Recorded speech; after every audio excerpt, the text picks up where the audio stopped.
दिनांक 18 व 19 डिसेंबर 2025 रोजी धुळे शहरातील आदर्श माध्यमिक विद्यालय येथे तालुकास्तरीय विज्ञान प्रदर्शन पार पडले।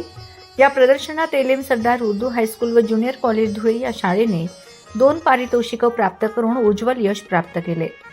दिव्यांग विद्यार्थी गटातून अन्सारी मोहम्मद आशियान अबुलैस या विद्यार्थ्याने तयार केलेल्या वैज्ञानिक प्रतिकृतीस द्वितीय क्रमांकाचे बक्षीस मिळाले। तसेच माध्यमिक गटातून अन्सारी मोहम्मद मुनीब अब्दुल मतीन या विद्यार्थ्याने तयार केलेल्या वैज्ञानिक उपकरणास तृतीय क्रमांकाचे पारितोषिक मिळाले। या विद्यार्थ्यांना शाळेतील विज्ञान शिक्षिका शाजिया मॅडम, सुमैया मॅडम व विज्ञान शिक्षक साजिद सिद्दीकी सर, मोहम्मद आरिफ सर यांचे बहुमोल मार्गदर्शन लाभले।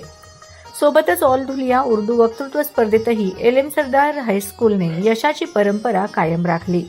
अन्सारी मोहम्मद मुनीब अब्दुल मतीन या विद्यार्थ्याने उर्दू वक्तृत्व स्पर्धेतही आपल्या वक्तृत्व कलेची झलक दाखवली व 3ऱ्या क्रमांकाचे बक्षीस प्राप्त केले। शाळेतील उर्दू विषयाचे उत्कृष्ट शिक्षक नियाज शेख सर यांच्या बहुमोल मार्गदर्शनाखाली मोहम्मद मुनीबने वक्तृत्व स्पर्धेची तयारी केली।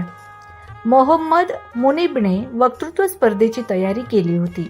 तसेच प्राचार्य मोहम्मद मुर्तुजा सर यांनीही सदर विद्यार्थ्यास विशेष मार्गदर्शन केले होते।